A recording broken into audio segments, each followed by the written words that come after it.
नमस्कार,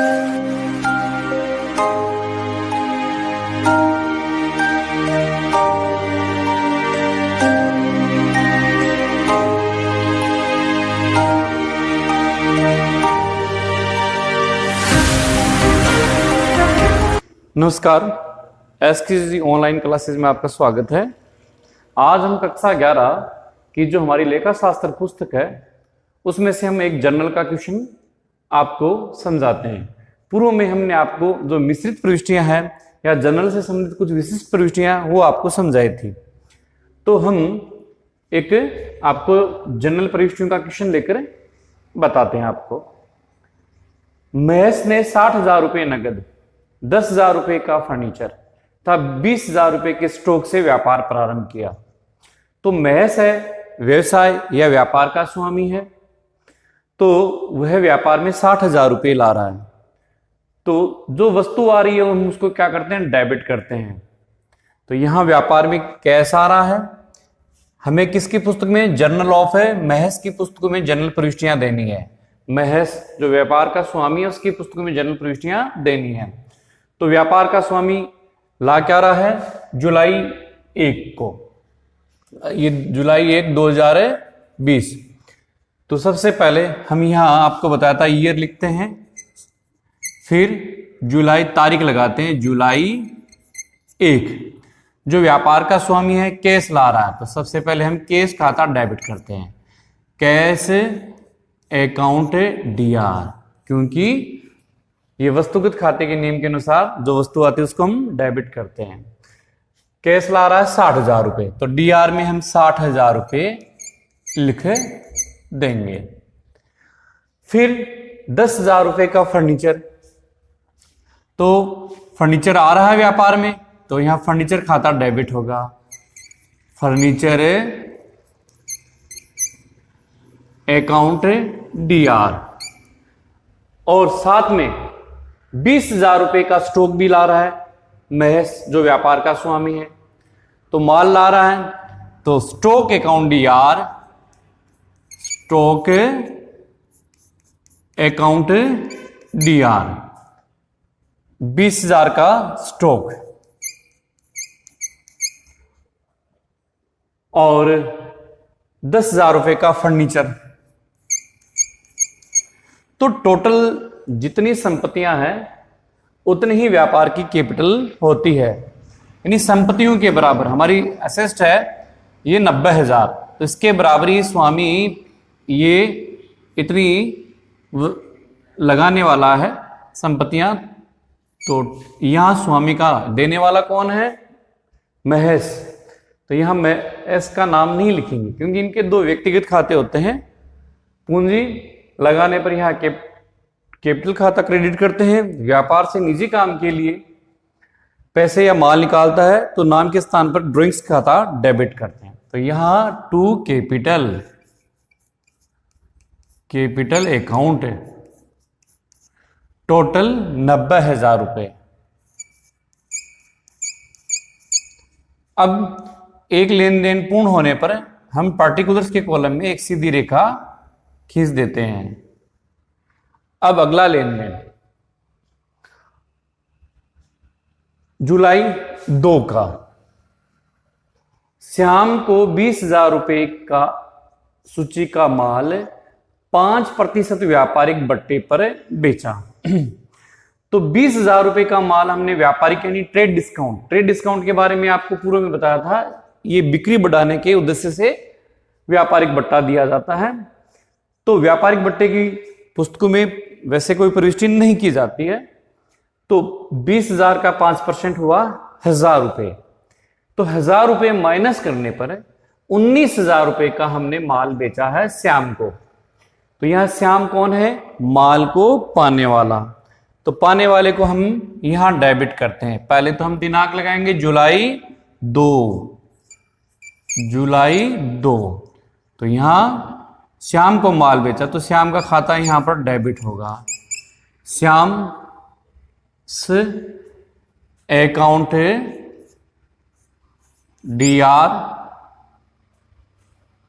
बेचा है तो टू सेल्स है। अकाउंट। तो 20,000 है, 20,000 में से 5% व्यापारिक बट्टा यानी ट्रेड डिस्काउंट घटाने के बाद हमने माल बेचा है 19,000 का, 19,000 रुपए का।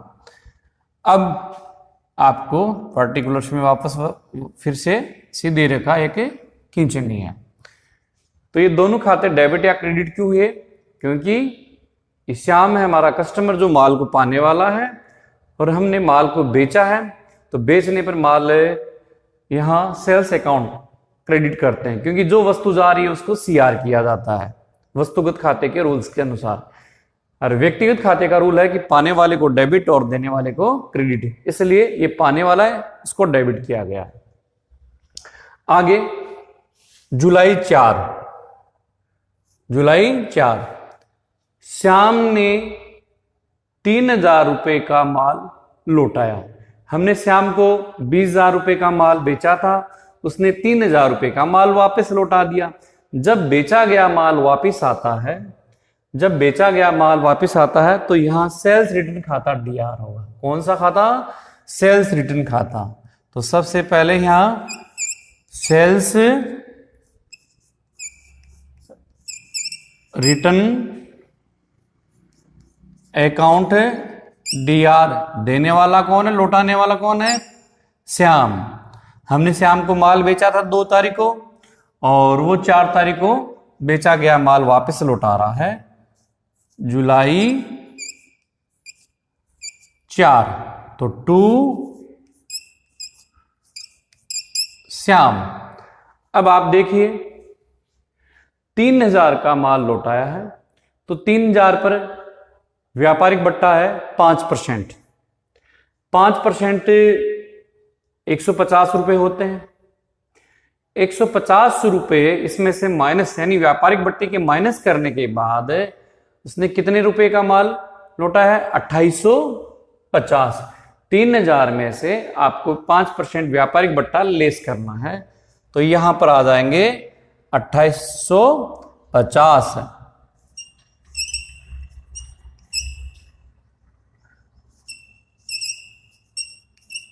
क्यों? क्योंकि 3,000 में से आपको ट्रेड डिस्काउंट माइनस करना है। हमने श्याम को माल 5% बट्टे पर बेचा था और उसने 3,000 का माल वापस लौटाया, इसलिए इसमें से 5% बट्टा वापस यानी ट्रेड डिस्काउंट माइनस करना है।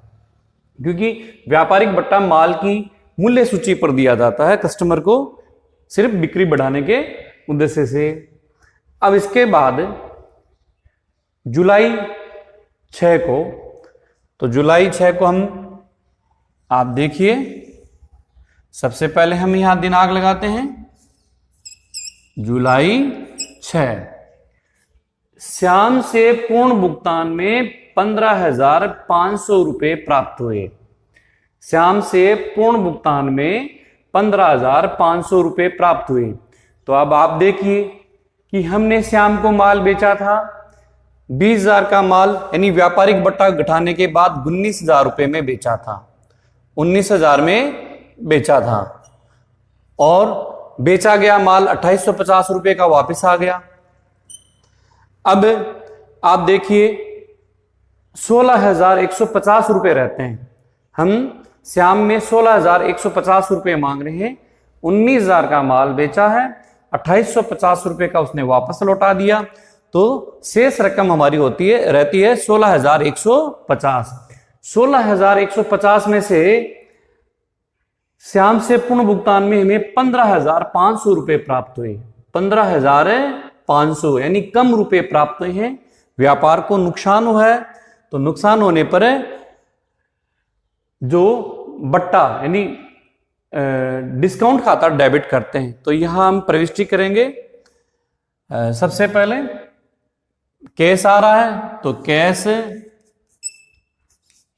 अकाउंट डीआर, कैश हमारा आ रहा है 15,500। अब हमारी रकम रही थी 19,000 में से 2850 घटाने के बाद श्याम से आने कितनी चाहिए, यहां पर हमने निकाली थी 16,150। 16,150। तो यहां श्याम देने वाला है टू श्याम। अब आप देखिए इन दोनों रकम में अंतर है। इतने रुपए हम श्याम में मांग रहे हैं, लेकिन उसने पूर्ण भुगतान में 15,500 रुपए ही चुकाए हैं। 15,500 रुपए चुकाए, तो अंतर की राशि जो 650 रुपए है वो हमने कैश डिस्काउंट, रोकड़ी बट्टा, कैश डिस्काउंट जो रोकड़ी बट्टा दिया जाता है, शीघ्र भुगतान के उद्देश्य से दिया जाता है। तो ये 650 रुपए का जो महज है उसको नुकसान हुआ है। तो नुकसान होने पर डिस्काउंट खाता, डिस्काउंट व्यापार की हानि है, हानि होने पर डिस्काउंट अकाउंट को डीआर किया जाता है। तो अब आप देखिए हमने 19,000 का श्याम को माल बेचा था, यानी वैसे 20,000 का माल बेचा था, 5% ट्रेड डिस्काउंट था, तो हमने 19,000 का उसे माल बेच दिया। बेचे गए माल में से माल वापस आया 3,000 का, तो 3,000 पर 5% माइनस करने के बाद 2,850। फिर श्याम ने पूर्ण भुगतान में 15,500 रुपए ही चुकाए, 15,500, लेकिन उसे चुकाने थे 16,150। तो 16,150 कैसे है? 19,000 में से 2,850 रुपए माइनस करने के बाद 16,150 आए, लेकिन चुकाए उसने कम है 15,500। अंतर की राशि है बट्टा, यानी हानि है। व्यापार की तो हानि होने पर समस्त खर्चों और हानियों को हम डेबिट करते हैं। ये अवास्तविक खाते का रूल है, ये अवास्तविक खाता है, नाम मात्र का खाता। अब ये एक लेन देन पूरा होने पर हम एक प्रविष्टि हमारी पूरी हो गई। अब इसके बाद अगला जुलाई 8, आप देखिए राजेंद्र से 10% व्यापारिक बट्टे पर 30,000 रुपए का माल खरीदा। इसमें भी व्यापारिक बट्टा है, तो व्यापारिक बट्टे की वजह से कोई प्रविष्टि नहीं की जाती। तो 30,000 का माल हमने 10% व्यापारिक बट्टे यानी 27,000 रुपए में खरीदा है। तो किससे? राजेंद्र से। तो हमारे पास आ क्या रहा है? माल। तो जो वस्तु आती है उसको डेबिट। तो खरीदने पर हम परचेज खाता डेबिट करते हैं। कौन सा खाता? परचेज।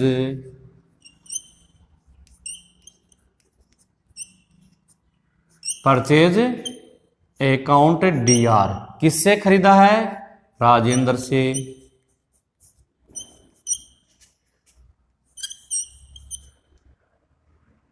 कौन सी तारीख को? जुलाई 8। जुलाई 8। अब 30,000 का 10% यानी व्यापारिक बट्टा गठाने के बाद हमने खरीदा है राजेंद्र से 27,000 रुपए का माल। कितने का माल है? 27,000 रुपए का माल हमने खरीदा है। अब एक हमारा लेन देन कंप्लीट हो गया, पूरा हो गया। तो हम एक सीधी रेखा पार्टिकुलर्स यानी विवरणस के कॉलम में एक सीधी रेखा खींच देते हैं। अब जुलाई 10 को राजेंद्र को 4,000 रुपए मूल्य का माल वापस लौटाया, यानी हमने परचेज किया गया माल, क्रय किया गया माल है, वापस लौटाया 4,000 का। तो 4,000 का माल लौटाया, तो उस पर हमें 10% व्यापारिक बट्टा यानी 4,000 में जो व्यापारिक बट्टा सम्मिलित है उसे कम करना है। तो 4,000 का 10% हुआ 400 रुपए का। 400 रुपए माइनस करने के बाद हमने उसे 3,600 रुपए का माल है, क्रय किया गया माल लौटाया है। तो खरीदने पर हम परचेज खाते को डेबिट करते हैं, और खरीदे गए माल को वापस जब लौटाते हैं तो परचेज रिटर्न खाता क्रेडिट होता है। तो हमने माल वापस किसको लौटाया है? राजेंद्र को। तो माल को पाने वाला कौन है? राजेंद्र।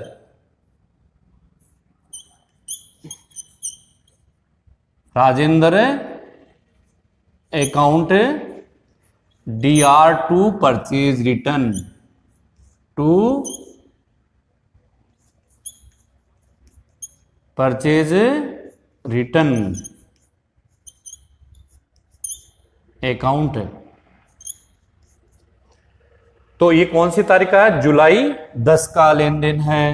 जुलाई 10।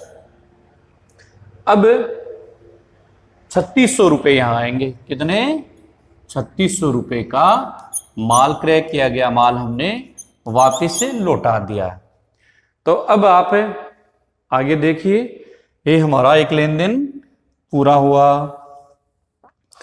अब आगे लिखा है 12 जुलाई को राजेंद्र को पूर्ण भुगतान में 22,400 रुपये चुकाए। हमें राजेंद्र को चुकाने कितने थे? 27,000 का माल खरीदा था। 27,000 में से हमने 3,600 रुपये माइनस किए तो 23,400 रुपये हमें राजेंद्र को चुकाने हैं। राजेंद्र को चुकाने हैं 23,400। तो 23,400 चुकाने थे, हमने चुकाए कितने? 22,400। तो हमें 1,000 रुपये का फायदा हुआ, यानी हमें बट्टा मिला, रोकड़ी बट्टा मिला है। तो रोकड़ी बट्टा जो है क्रेडिट होगा, क्योंकि महज के लिए वो लाभ है। समस्त आय एवं लाभ को हम क्या करते हैं? क्रेडिट करते हैं। ये अवास्तविक खाते का जो रूल है उसके अनुसार।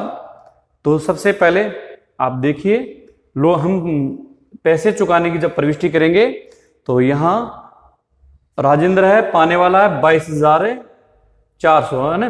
तो राजेंद्र अकाउंट DR हमें चुकाने थे 27 में से 3,600 घटाने के बाद हमारी जो रकम आई है 23,400। टू केस 22,400, क्योंकि रोकड़ जा रही है, जो वस्तु जा रही है उसको हम CR करते हैं। टू डिस्काउंट 1,000, क्योंकि 1,000 रुपए का हमें लाभ हुआ है। अब हम करते हैं राजेंद्र को पूर्ण भुगतान में 22,400 चुकाए, तो जुलाई 12।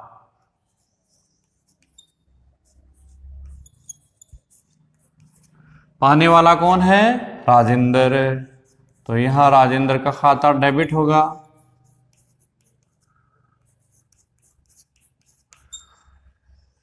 टू कैश हमने पूर्ण भुगतान में 22,400 रुपये राजेंद्र को चुकाए। 22,400 रुपये हमें राजेंद्र को चुकाने कितने थे? अभी आपको बताया था कि 27,000 का हमने माल बेचा था, व्यापारिक बट्टा जो बट्टा हमने लेस किया था ना 30,000 में से 10%। तो 27, उसमें से हमारा 3,600 रुपये का जो मूल्य का 4,000 रुपये का मूल्य का माल था, जिसमें से हमने 10% व्यापारिक बट्टा घटाया, तो 3,600 रुपये का माल वापस आ गया।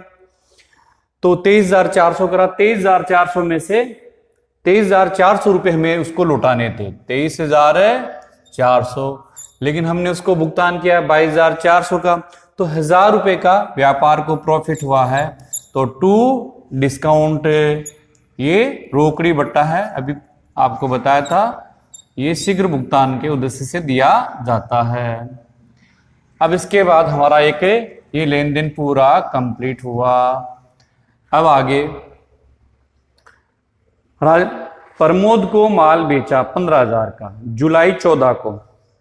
जुलाई 14 प्रमोद को माल बेचा, क्योंकि हमने ये उधार का लेन देन है, क्योंकि इसमें नाम दिया हुआ है प्रमोद को माल बेचा। यहां पर ऐसे लिखा हुआ होता कि प्रमोद को नगद माल बेचा, तब ये नगद का लेन देन होता, तब हमारे पास केस आता, cash account DR to sales करते। लेकिन ये उधार का लेन देन है, क्योंकि प्रमोद माल को पाने वाला है। तो यहां प्रमोद का खाता DR होगा।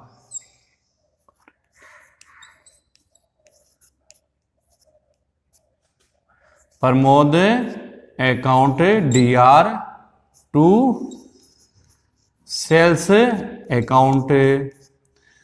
तो अब आप देखिए 15,000 रुपये का माल हमने प्रमोद को बेचा है।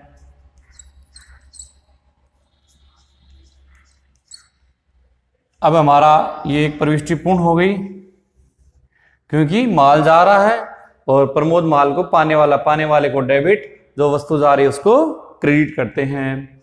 इसके बाद जुलाई 15 को माल दान में दिया 2,000 का। ये माल की बिक्री नहीं है, ये व्यापार के लिए एक खर्चा है। तो समस्त खर्चों और हानियों को हम क्या करते हैं? डेबिट करते हैं। तो माल दान में दिया है, तो यहां कौन सा खाता? चैरिटी अकाउंट DR होगा। Charity account DR to purchase इसलिए कि जो क्रय किया गया माल है उसमें से हम लागत प्राइस पर इस जो माल दान में दिया घटाते हैं। तो टू परचेज अकाउंट 2000 का दान में दिया है, तो यहां 2000 रुपये डेबिट में और 2000 रुपये क्रेडिट में। ये हमारा एक लेन देन कंप्लीट हुआ। तो जो माल दान में दिया है वो हमने जुलाई 15 को का हमारा जो व्यवहार है। इसके बाद जुलाई 16 को कमीशन प्राप्त किया 1500 रुपये। कमीशन व्यवसाय के लिए आय है, लाभ है, तो समस्त आय और लाभ को हम क्या करते हैं, क्रेडिट, क्योंकि ये अवस्तुगत या अवास्तविक खाता है, नाम मात्र का खाता। तो अवास्तविक खाते के रूल के अनुसार समस्त आय और लाभ को हम क्या करते हैं, क्रेडिट। तो कमीशन खाता होगा क्रेडिट है। आ क्या रहा है, कैश, तो प्रविष्टि बनेगी cash account DR2 commission.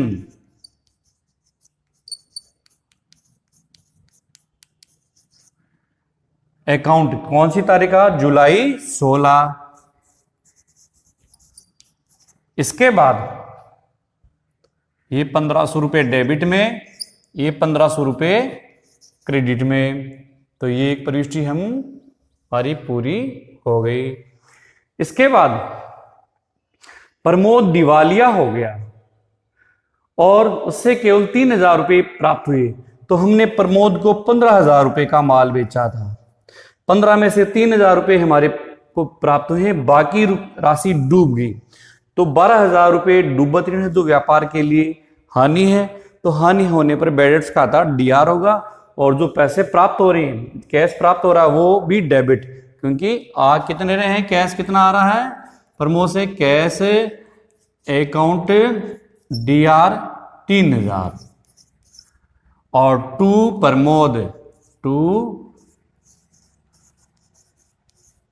Pramod से आने कितने थे, 15000, क्योंकि हमने प्रमोद को जुलाई 14 को 15000 रुपये का माल बेचा था, लेकिन वो दिवालिया होने की वजह से उससे हमें 3000 रुपये प्राप्त हुए।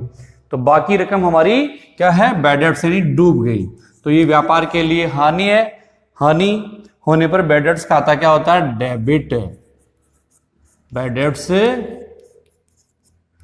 अकाउंट DR, क्योंकि ये भी एक नाम मात्र का खाता या अवास्तविक खाते के अनुसार समस्त खर्चों और हानि को हम डेबिट करते हैं। तो ये हमारा प्रमोद वाला लेन देन है जुलाई 17 का। जुलाई 17। इसके बाद किराया चुकाया 7000। ये भी अवास्तविक खाता है। अवास्तविक खाते के रूल के अनुसार समस्त खर्चों को क्या करते हैं, डेबिट करते हैं। और जा क्या रहा है चुकाने से, कैश। तो प्रविष्टि बनेगी rent account DR2 cash. Rent account DR2 cash account. Cash account कौन सी तारीख है, जुलाई 18। जुलाई 18। 7000 रुपये, 7000 रुपये। 19 नगद क्रय 10000 रुपये। तो जुलाई 19 से पहले 2020 और जुलाई 19 का, तो इसमें है नगद क्रय 10000। तो हमारे पास क्या आ रहा है, माल। तो जो वस्तु आ रही है उसको डेबिट है, यानी परचेज खाता। माल खरीदने पर परचेज खाता डेबिट होता है। खरीदने से जा क्या रहा है, कैश, यानी रोकड़ जा रही है, तो रोकड़ खाता होगा क्रेडिट। तो यहां हम जर्नल बनाएंगे purchase account DR2 cash account.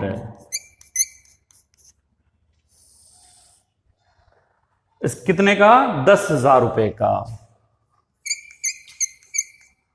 अब यदि यहां पर नाम होता कि मोहन से नगद माल खरीदा, तब भी ये नगद का लेन देन होता। और यदि यहां नगद वर्ड नहीं होता, ऐसे लिखा होता कि मोहन से माल खरीदा, तब ये उधार का लेन देन होता। प्रविष्टि बनती परचेज अकाउंट DR2 मोहन। लेकिन दो कंडीशन है, जैसे नगद क्रय किया या मोल से नगद माल खरीदा, तो ये नगद का लेन देन होता है, जिसमें परचेज खाता डीआर और रोकड़ यानी कैश खाता सीआर, दोनों ही वस्तुगत खाते हैं। तो जो वस्तु आ रही है उसको डीआर, जो वस्तु आ रही है उसको सीआर। इसके बाद जुलाई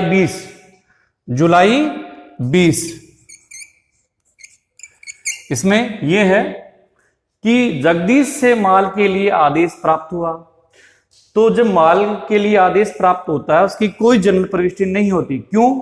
क्योंकि न इसमें माल का क्रय हो रहा है, न विक्रय है, न ही इसमें रोकड़ आ रही है, न ही जा रही है, यानी माल और रोकड़ का विनिमय यानी लेन देन नहीं हो रहा है, तो माल के आदेश की प्रविष्टि नहीं होती। इसके बाद इसमें एंट्री जुलाई 20 की एंट्री नहीं बनेगी। तो जुलाई 20 के बाद अगली एंट्री है 25 तारीख को, जुलाई 25। इसमें है कि राम को 5,000 रुपए का नगद माल बेचा। राम को 5,000 रुपए का नगद माल बेचा। तो राम कौन है? माल को पाने वाला। राम से account DR to sales account. तो 5,000 रुपए का माल हमने राम को बेचा है। लेकिन इसमें यह लिखा हुआ है कि तथा उससे 10% बिक्री कर वसूल किया गया। जो हमने माल बेचा है 5,000 का, उस पर बिक्री कर यानी सेल्स टैक्स की राशि वसूल की है कस्टमर से, तो टू सेल्स टैक्स अकाउंट है, यानी बेचे गए माल पर 10% बिक्री कर वसूल किया तो 500 रुपए। ये 500 रुपए की राशि हमें व्यापार के लिए दायित्व है, यानी महज के व्यापार के लिए दायित्व है। बाद में ये सरकारी कोष में जमा करवानी होती है। तो टोटल हमें केस मिला है 5,000 और 500 यानी 5500 रुपए का। कितने रुपए का? 5500 का, यानी सेल टैक्स की राशि बिक्री में जोड़कर टोटल केस की वसूली होनी है 5500 रुपए। अब ये हमारा एक जो जनरल का क्वेश्चन था पूर्ण हुआ और आप इसका दोहरान करोगे। अगली कक्षा में हम बैंक से संबंधित जो जनरल प्रविष्टियां हैं उनको आपको समझाएंगे।